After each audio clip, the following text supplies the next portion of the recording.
Hi guys, welcome to Empower In. My name is Caroline Porter Thomas. Thank you so much as usual for watching my YouTube channel. So in this video, I'm going to discuss how to get self-confidence.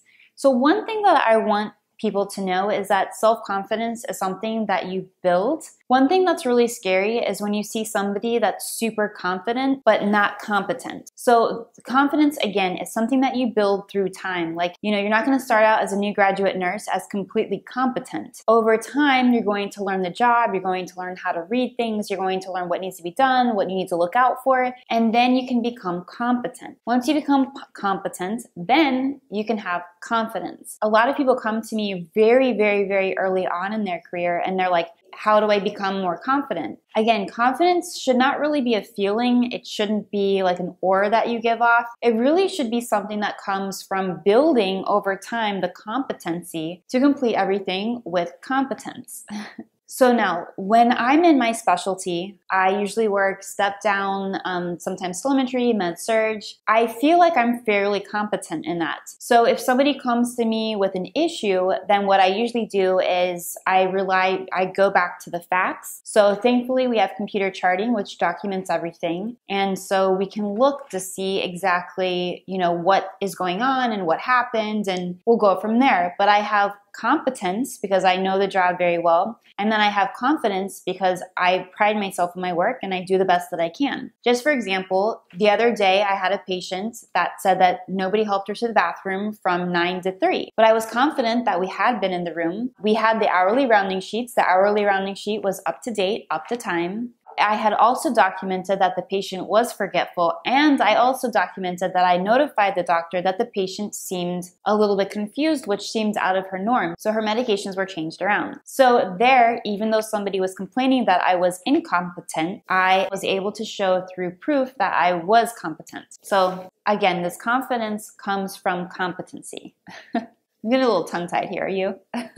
So let's say, since I'm an agency nurse, they float me to different areas. Sometimes I get floated to the intensive care unit. In the intensive care unit, I'm pretty much competent on 95% of the things that we do there. But then there's like 5% that I don't know exactly how to do. So I am not competent on that. So I'm not going to, with confidence, tell you that I can do it. I usually, tell everybody what I know how to do, and then what I don't know how to do, I get help with. And when they do help me, I usually ask them if they can show me so that I can hopefully become competent and then confident. I know a lot of nursing students say, like, if I was confident, I would perform better on exams. But I want you to sort of question that, because it's not about confidence, it's about competence. So I found that when I switched the gear and I just put all of that energy into studying instead of forgetting if I was competent or not, then my grades started to improve slowly because I was putting the energy towards just studying, and that's it.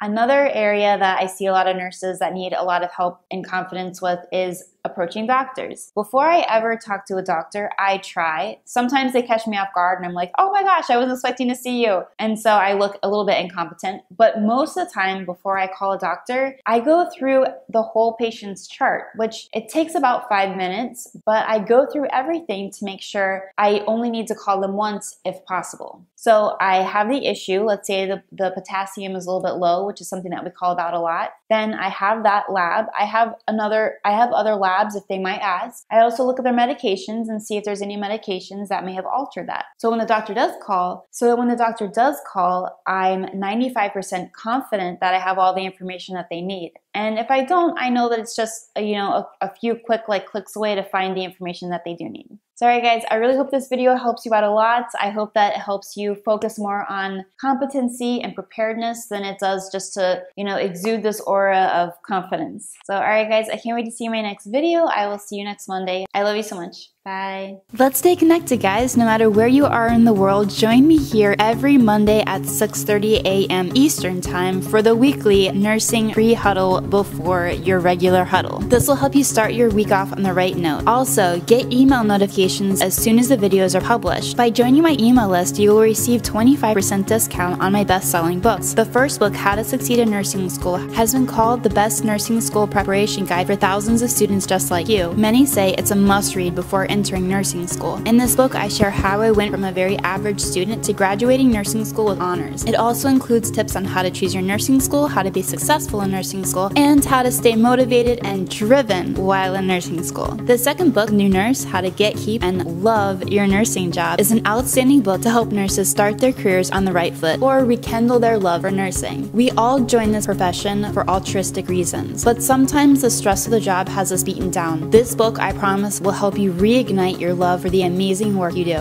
And finally, by joining, you will also have access to a 40% discount for my How to Study for Anatomy and Physiology program. In this program, I share how I went from a C average student to 2 semesters later was on the Dean's List. I've shared these tips with thousands of other students and they have phenomenal results. Click here for information on how to join my email list. And oh yeah, make sure you subscribe to the channel also. I'll see you guys next week. Love you. Bye.